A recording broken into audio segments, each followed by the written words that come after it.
Hello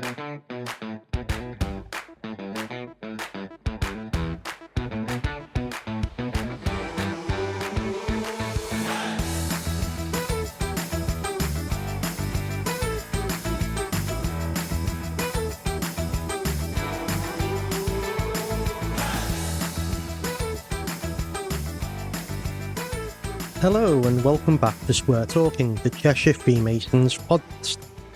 I'm here today with my fellow hosts. We've got Ian. Hi, everyone. And my brother in life and in masonry, Keith. Hello. How are we all?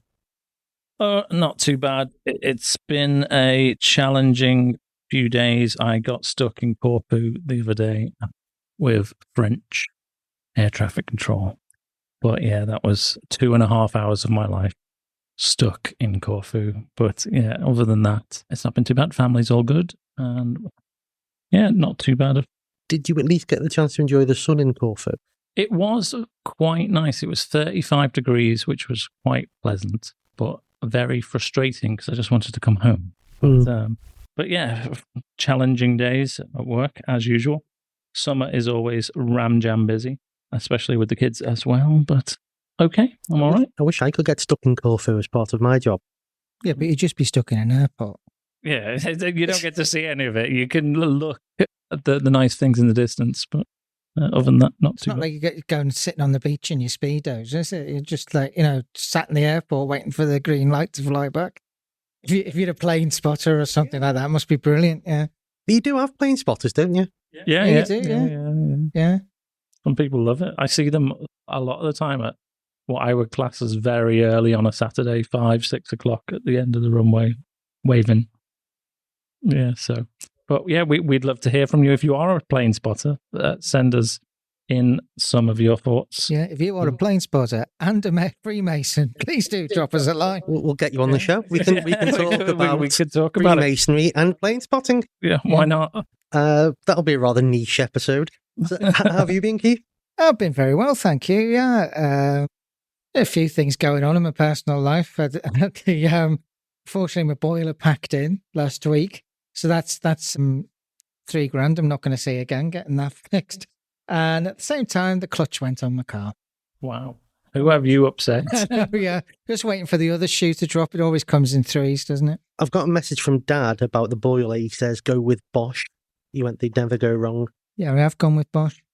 Right. So all other types of boiler are available. I think it's just to point out that our dad is an expert on everything. Well, he likes to think he's an expert on everything, but thankfully not podcasts. Okay.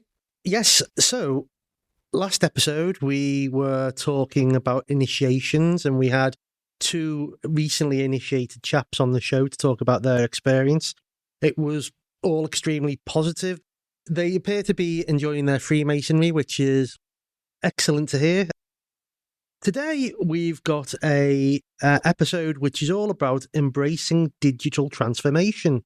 And we have brothers Nigel Argyle and brothers Chalky White, who are from the communications team to talk about digital engagement. So, welcome, gentlemen. Hi, how are you? Hello there, how are you doing? So we've got a few questions which we've got lined up for you, Nigel and Chalky. So could you just give us a high-level explanation of what the new digital strategy is within Cheshire Freemasonry? Hi guys, and thanks for the opportunity to be here today and talk to your listeners. I suppose initially we just want to kind of highlight the background to it. We have carried out in Cheshire a number of digital marketing campaigns in the past, and I guess they've had a mixed response in terms of success. We have got a few members from them, and I suppose most importantly, we've learned lessons from them. But there's nothing wrong with plagiarism. So we did notice a couple of years ago that our brothers in the Met in London were very successfully running a digital marketing campaign. And we arranged to meet them, which was now back in January 2024. I think we had the first conversations with them and have worked closely with them to pull together Cheshire's digital marketing campaign, we obviously needed to get the right team in place, the resourcing in place, and understand the objectives of what we were trying to do. So that it's been a long time in the offing, I guess. In terms of the campaign that we've just launched, so we call it our digital marketing campaign. The way it's worked is, excuse me, it was initially launched actually at a Communications Lodge meeting on the 6th of May by the head of Cheshire Freemasons, David Dyson. So by launching it, what we mean is the first digital adverts went onto various platforms that we run, which were actually Facebook and Instagram. And the adverts were designed to be engaging for various demographics that obviously we hoped would be interested in wanting to know more about Freemasonry. And over a period then of about 6 or 8 weeks, from the 6th of May to the 28th of June, the adverts were directing people to a place where, if you want to know more, you can book on here. And basically, people had just been invited to an event on the 28th of June where they could find out more. So that's kind of the essence of the campaign, and I'm sure we'll come on to it a little bit later as to kind of what happened on the 28th of June and what's happened since. But from a digital marketing point of view, it was a new thing for us. We obviously had to find a budget. It's kind of a click per view type approach on Facebook, etc. So there was a budget each day. People, as I say, went through to a form. They left various details. That was then followed up by other members of the comms team who'd put a back-end system in place. So those who'd shown an interest would then get a response via a text. They were also getting a response via an email. And then as we got closer to the 28th of June, they were getting reminders about the event and saying, we're looking forward to see you, etc. So quite a lot of work to pull it together. But we think it's worth it. And of course, it's now ready to be used in the future. But that's kind of where we are. Yeah, it's interesting that you say that, Nigel, about previous attempts because of having a digital strategy, because you've mentioned in the podcast before that people have applied online to become Freemasons, and generally the general public don't seem to understand that is an approach that can be taken, and people can apply to join online. So, looking at recruitment and what have you, what are the key goals of the digital strategy? So I suppose as part of the digital strategy, it's just worth mentioning, picking up on what you're saying there, that we did launch our new website in early October 2024 in time for our tercentenary year, obviously, which is 2025. So we had a critical view of the website to see, did it reflect the modern values of Freemasonry? Were the pictures appropriate for the modern day? Was it showing the demographic and the type of people who are now current members, or was it out of date? And the reason we did that is exactly as you say. We want people who are interested to go onto a modern website that is something that they're interested to flick through the pages of. And of course, if they are interested to go further, to click on the button that says find out more or apply here. And that's what we've actually had a lot more success in that area. In terms of the strategy for our digital marketing, it's really, I suppose, twofold. One, to dispel myths. There's obviously a lot of outdated myths out there, so we're doing our best to encourage people to find out more, and even if they don't want to join, to have a look on the website. But there is, and we make no excuse for this, we're a membership organisation. We need to attract new members. So it is very much encouraging people to come along, meet existing members, and have the opportunity to ask questions and receive open and honest answers. So how does that, within Freemasonry and with the digital strategy, how does it reflect the broader changes in society and communications?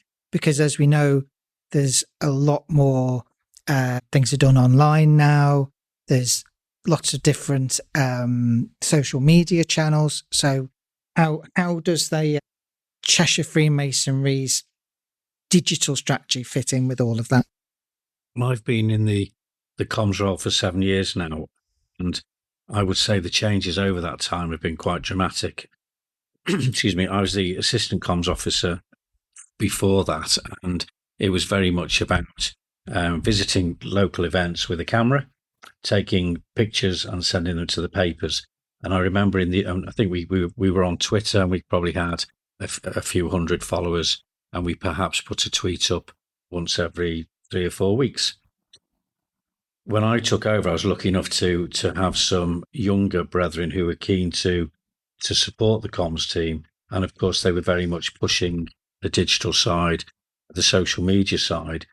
And there was some resistance in the early days because people didn't understand it. So we'd want to take a picture of a meeting, just kind of maybe a meeting of the charity team or a meeting of the comms team, looking at what they could do. And there was some resistance, people saying, will we be able to take pictures? Do they really want it posted on social media, et cetera, et cetera? Now people complain when we don't get them up that night on Facebook. So if they send a picture in, they expect it to be instantly posted and wonder why it isn't. So we have many ways of members being able to get information to us. And of course, we need to stay relevant.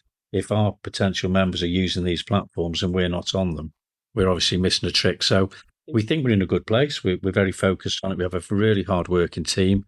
And we think we are staying relevant, I guess, in the modern world. So, Nigel, you've touched on there the platforms. Can you elaborate on what platforms you're actually currently on and what is being used at the moment? Yeah, so we mentioned a website. We are also on Facebook, Twitter, Instagram, and YouTube. And in the last 3 or 4 weeks, actually, we've just launched our TikTok platform. Again, I referred to nervousness a few years ago about the likes of TikTok and the use of social media. Now we're across most platforms, but again, we took some detail. There were some detailed conversations as to, did we think TikTok was the right platform for us? And we've engaged with some of the younger guys, some of the more experienced members, and we felt it was appropriate. So we'll take a review on that. Let's see where we are in 6 months. And no doubt in 6 months, there'll be another platform that we'll consider if that one's right for us. But we have good exposure so far. When I just thought that TikTok used to be just like people dancing and things like that. So, is it Freemasons dancing? What sort of things do we have on TikTok? Well, I mean, have a look would be the first thing I would say. If you're not sure, go and have a look at the platform, or indeed go and have a look on all the platforms. So we obviously need to work through what's going to be best for us in Cheshire on TikTok, but we do feel it's a platform that's got legs, and we base that on what others are doing around the country. And again, in the Met, who have a really good digital team, and we look at what they do, both in a positive way and in a way that we can learn and see how we can do things ourselves. But they put a video on their platform, and it had, I think, 1.2 million views, so much so that it went viral and was referred to on the front page of the Daily Mail. So we think it'll work for us, and hopefully if we can get to those numbers, we'll be delighted. Yeah, I'm super nervous about TikTok. I know I already lose too many minutes to Instagram Reels, so another platform of videos, I think I'm a little bit nervous. Neil, are you on that TikTok? I know you love talking about TikTok. I am on the TikTok for reasons of I write books, and it's a way. Did you just call it the TikTok? I may have referred to it as the TikTok because I'm not just TikTok. I'm hip and I'm with it, and I'm down with the kids, as they say. Yeah. So I am a user of TikTok. The TikTok. The TikTok. Making those short, punchy videos that hopefully will go viral. And are you dancing? No, I don't dance. I think that's where we need to learn as well. So, it's not natural to us if we're putting things on Facebook or Instagram. We're getting stories from members saying we've raised money for charity, or we've done this or that within our lodge or within a particular area. And they're sending us information that we then load onto the appropriate platform with the appropriate hashtags, etc. TikTok, I think, as you say, it needs to be punchy, short videos, short reels. And what we've had to do in the background, and we're doing it, and we've got some fantastic guys who are pulling it together. And we're just creating those short reels, really, short videos. And I think you'll see a lot more go up from September onwards as we've been lining up our ducks over the summer to create that content. What we don't want to do is drag anybody onto a platform and then it fall flat a few days later. So we're there, but we've still got a lot to learn. And Neil, now we know you're a bit of a fan of the TikTok. You never know, you might be recruited to our team. I think that's what's crucial is because, as I know from my use of Instagram and well, I don't use TikTok, but my partner occasionally sends me some of the videos.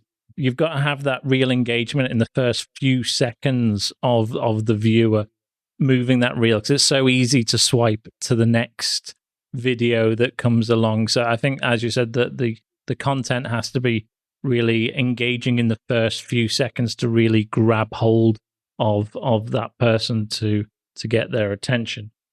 I think there was a thing that I was looking at online, and it was saying that's why songs don't have introductions anymore, because the algorithms on Spotify mean that when a song starts, someone will either immediately start listening to it, and they don't listen to introductions of songs anymore. So the algorithm is pushing songs that don't have them. And they've started to edit old songs to remove the introductions. Is another thing that they're doing as well. No way. Yeah. Oh dear. There's things with TikTok as well, like with the videos. The algorithm prepares videos that has words visually on the screen. So that's why you'll find a lot of them will have like subtitles, as it were.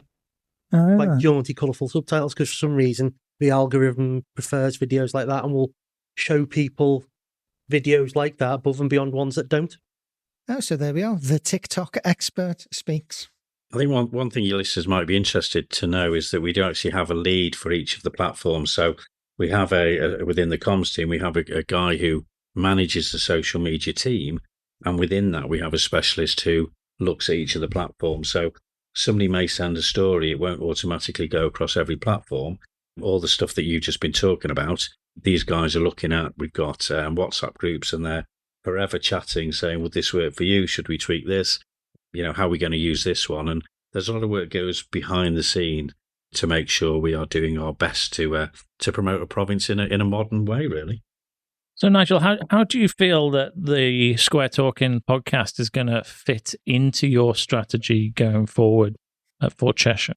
Well, to be honest, we're really excited to have you guys kind of leading on this. We did do some podcasts for Cheshire maybe a couple of years ago, and they worked well at the time. But as you know, they are time-consuming. They need committed people. They need people who have the right interest. And again, we're really excited to kind of add this into our armory of opportunities to communicate with those people who want to know more about who we are and what we do.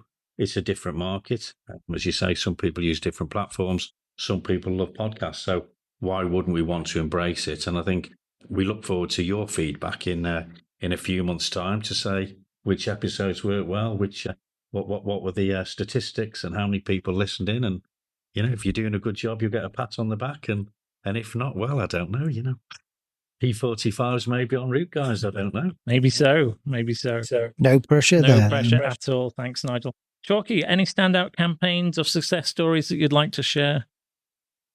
Well, the recent digital marketing campaign, which is part of the strategy, I'm not sure there was an actual formalised strategy before this one. Everything was more sort of maybe not hit and miss, but it was not joined up, whereas the strategy has brought everything together. And the campaign culminated in a presentation on the 28th of June this year, when we actually had 27 members of the public turn up, which was tremendous. Out of those 27, 18 have actually applied to become members of Cheshire Freemasonry.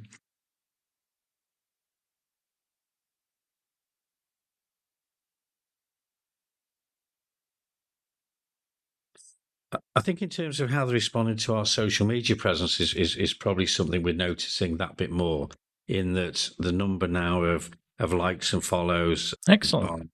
Are always on the increase. We obviously have guys who are looking at the analytics of our own platforms. And I suppose if we weren't on those platforms, our younger members, younger in age specifically, would be wondering why. But actually, we're finding more and more of our members of all ages are responding. So very quickly, I said before, we might be at an event. One of the comms team will take some pictures. Normally that day or the next day, that story will be up. And if it's not, we've often had an email saying, why isn't it? And then again, I'd encourage the listeners to please go and have a look on some of these platforms and just see how many of your friends who are members are liking and engaging, wives, partners. The response is growing all the time. We're really delighted about that, to be honest. One of the things about the younger members of the public, rather than younger Masons necessarily, is that their knowledge of Freemasons is completely different to the older generations. United Grand Lodge actually carried out a survey a few years ago which showed that there's virtually no negative aspect from the younger ones because they didn't live through all the bad press that the Freemasons got when we weren't challenging that bad press, which obviously we get a lot less now because we've challenged it and the myths are being busted. The youngsters have none of it. And there was one of the presenters on the 28th of June who actually mentioned that he discovered Freemasonry by literally seeing a sign in a shop and turned to his then partner. I think she might be his fiancée now. She hopes so anyway. I'm not sure he's ready for it. It was a jeweller shop. And he turned and said to her, Freemasons, what's that? And she says, oh, my dad's one. And that's how we got to engage with him. So the younger Freemasons are very, very happy to engage with tech. In fact, as many of you will know, if you engage with youngsters these days, you do it on the mobile phone. You don't do it face-to-face. Everything seems to be, and so many of our Freemasons are the same with the young ones. But I was going to say, obviously, a lot of aspects of life these days is carried out virtually. Team meetings, the pandemic changed things. People started to use Zoom and Skype and things of that nature and become more comfortable using platforms of that nature. So are there any plans for virtual events, streaming content, any interactive content? Well, streaming's been mentioned, obviously, with the TikTok and obviously the YouTube channel that's been going for some time. But regarding virtual events, well, last Saturday, we actually had an online event for those that couldn't attend the presentation at the end of June. And that's being repeated this coming Thursday evening. So we wanted to get those people involved. And again, we had people who attended that, and it became interactive. We decided that rather than just have it as broadcasting information, we wanted these people, so we did it in a Zoom, and we had them asking questions. And one of them who actually had to leave left us with questions as well, which we've now followed up with. So the communications team here, we're passing this on to the membership team because it's now up to the membership team to follow up these genuine inquiries. But there will be more of these happening, obviously, as the digital marketing campaigns continue, as we hope they will, because they've certainly proven successful. And how are individual lodges being supported to adapt to this digital shift? So I think the main thing that lodges have recognised and identified is that having a website's a good thing for them. People are searching in a particular area, so in Neston or Chester or wherever it may be, they might put Chester Freemasons rather than Cheshire Freemasons. So we recognise that a number of lodges are pulling together websites. UGLE, so the Grand Lodge of England, they have created a charter mark. We have a guy within our team who will work with lodges to make sure they are creating websites that meet the requirements of that charter mark, because we want everybody to be saying similar things to audiences who want to find out more about who we are. So I think that's the key. I think it's websites they're mainly working on. We do have some lodges who are experimenting and using social media. That tends to be more down to the individual within the lodge. If there's somebody in there with that passion, with that experience, then that's something they do. Just going back to what Chucky was saying about the virtual events, I think you're right. It was lockdown where we had to look at that. And we ran a number of webinars, a number of open events for members and also for the public, but they were really well received. And I think it's something that we will continue to do. And we obviously had a very busy tercentenary year, but I think whenever there is something new to talk about, we need to use all the things that we've mentioned here today to our advantage. And and push the boundaries, really. Let's challenge what we're saying, see if it's informative, see if it's fun, see if it's engaging, and really how then can we support lodges to encourage people to talk to them to see if Freemasonry is for them. So the digital strategy has been launched. What does success look like for the strategy in 12 months' time? So I think we wanted to create two things, and I'm sure Chuck will jump in a sec because he kind of led on the membership side. If we look at this as perhaps sales and marketing, if you're in business, the comms team are doing the marketing, I guess, and the membership team then do the sales. So we get them to the event, and then it's for the membership team to see if they're keen to move further on down the route of joining. From a communications point of view, I guess, from the marketing bit, we wanted to create something that could be used over and again. So a lot of work went into the back end. We are very confident now we've created something that can be used on a regular basis. So in October, in January, if one of our areas or if a Freemasons Hall wanted to pick up the back end and run their own campaign, then that was something that they could do. We just need to look at how that was funded. So I think success criteria from a communications point of view will be how many of the campaigns we can run, and then how many of the people who show an interest become members. So that's interesting there that you were saying that, individual lodges can pick up aspects of the digital strategy. So how can brethren and possibly the public get involved in supporting these efforts? So I think from our point of view, this is new. We certainly don't have a monopoly on good ideas. The province supported the comms and membership team in funding this first campaign. If you want the bigger campaign, we need to now look at what else will work and learn from that. So are we better now to say to half a dozen lodges, do you want to come together and you run it in your particular area because you all go to the same hall? Are we better saying, should we run it on the Wirral? Should we just run it in Macclesfield? Or, is there a Masonic hall that's encouraging people to visit the hall because it might be a great wedding venue? We could put a different slant on some of the adverts. So in time, it might move on not just to be promoting Freemasonry, but might be saying take a fresh look at some of the venues we have. And I think it's exciting, actually, because we're still working through the data to see how successful the first event's gone. But I think the common agreement is it's been very well received internally and externally, and we want to build on it. So I guess a short answer to your question would be, please, anybody who thinks they can add value or have a critique of what we've done, please come and talk to us. They can certainly email me.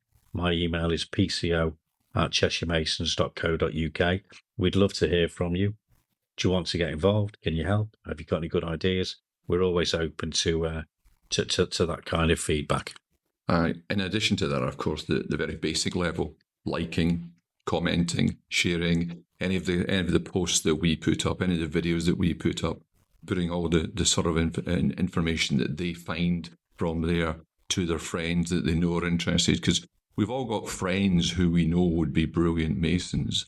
Sometimes we're quite shy about approaching them and actually copying them into a video which we know would suit their character is a very, very simple thing from our existing brethren to do. And that will attract other people, because obviously we know how these posts work and how they go viral, as the youngsters call it. But many of our older members wouldn't have a clue what we're talking about. When we talk about viral, they just go back and think of COVID, I'm afraid. That kind of like leads me quite nicely onto asking you, in respect of the digital strategy, what your final thoughts are in respect of the power of modern storytelling in Freemasonry. So as you were saying there, chunky videos and what have you. So what are your thoughts on that? Videos are certainly the way forward. I'm of an age where watching a video on my mobile phone isn't right for me because my eyes ain't good enough anymore. But everybody that I speak to who's got a mobile phone attached to their hand permanently, they watch videos before they watch any form of written word or even listening to something. They'd much, much rather see a video. So for that reason, during the online presentation we already completed last Saturday and again, we have a number of very short videos, like less than 30 seconds, and we actually put the context in there and then people get to see them, they question them, and then they actually ask if they can contact those people as well, which is fantastic. Now, all of them are delighted to be contacted. And the more that we include videos, not only TikTok videos, Facebook videos, but when we embed them in everything that we're doing on our own website, which is already there, I think there's already a welcome website from the head of Cheshire Freemasons, then it will just explode and continue to explode. But one of the things that I'd like to just briefly reflect on is that two names should get mentioned here, Tom Maddox and Mitch Long. They put together a back-end system that met our London brethren were so impressed with it, they want to use it because they were doing everything manually. But Mitch especially is just a wizard with this. So yes, Nigel mentioned how there is no sort of copyright on good ideas. They want to steal our idea back and start using this because it has been actually so effective on that. And those two are continuing to work on the content and seeing how best we can get it out, including videos. Some people might call it stealing and some call it spreading best practice.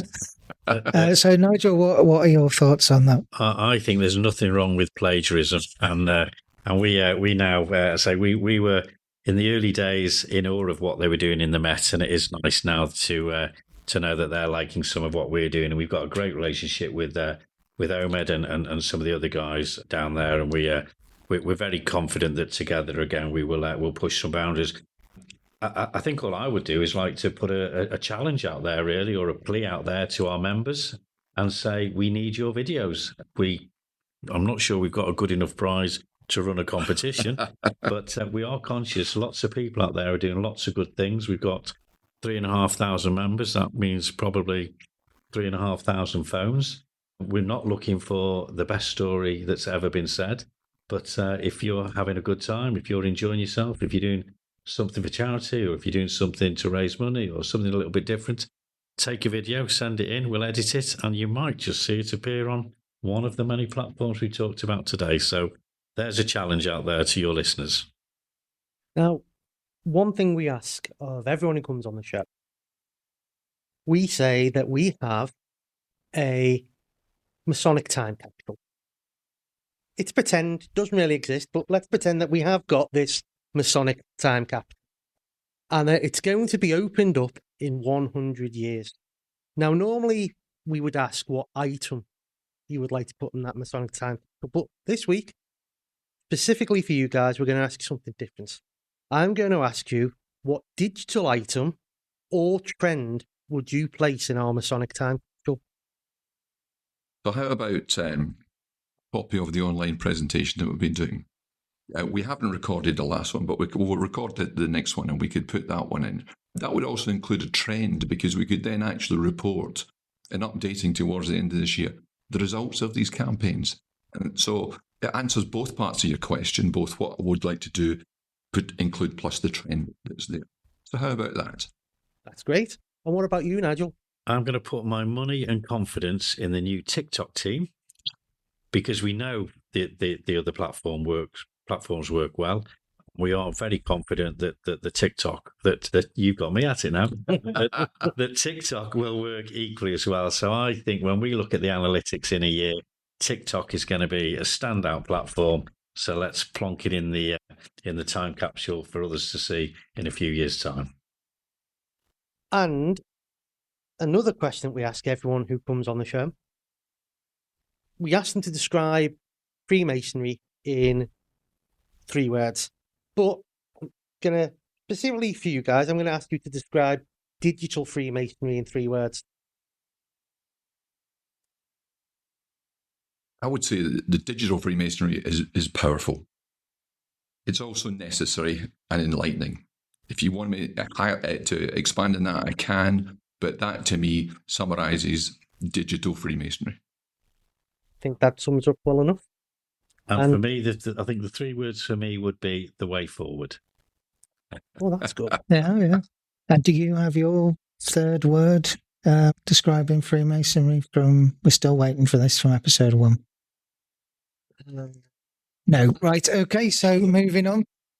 Gents, it's been an absolute pleasure this evening. Nigel, Chalky, thank you very much for enlightening our listeners with how Cheshire Freemasonry is pushing the digital strategy and engaging with everyone out there. As you've said, I think it really is the future of recruitment. It is the future of driving our message out to all of our potential candidates and showing the world really what we're about. So, as Nigel's already asked, it's over to you guys now to send in your exciting videos, send in your clips. Let's have a real push out there to get some really quality material from our listeners out into pushing our subjects that we really like, charity, showing about what Freemasonry is really about. You can also tell us what you're thinking via the podcast email, which is at podcast@cheshiremasons.co.uk. And all of the platforms that we've talked about today. We'll be on Instagram, we'll be on Facebook, and also the new website. So thanks for listening. We'll really look forward to seeing you next time. And signing off from me tonight. Gents. See you guys. See you and enjoy watching the TikTok.